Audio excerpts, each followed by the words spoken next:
Sa kabila ng issue hinggil sa pagbibitiw o umano ni COMELEC Chairman Sixto Brillantes, tiwala ang Pangulong Aquino na ginagawa ng opisyal ang makakaya nito para tugunan ang mga pangangailangan ng COMELEC. Kaugnay nito, handa ring makipag-usap ang Pangulo kay Brillantes hinggil sa nasabing issue. Narito ang report ni Rocky Ignacio.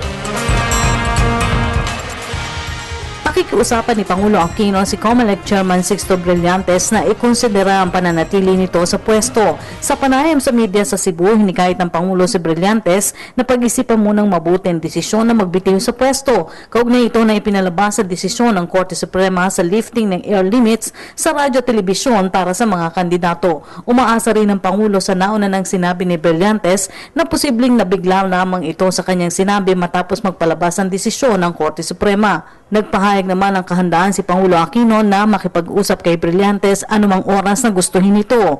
Naniniwala rin kasi ang Pangulo na kung walang air limit, mapipilitang mag-pondo ang isang kandidato para dagdag oras sa paglalahad ng plataporma na posibleng mauwi sa korupsyon. Para sa Telebisyon ng Bayan, Rocky Ignacio.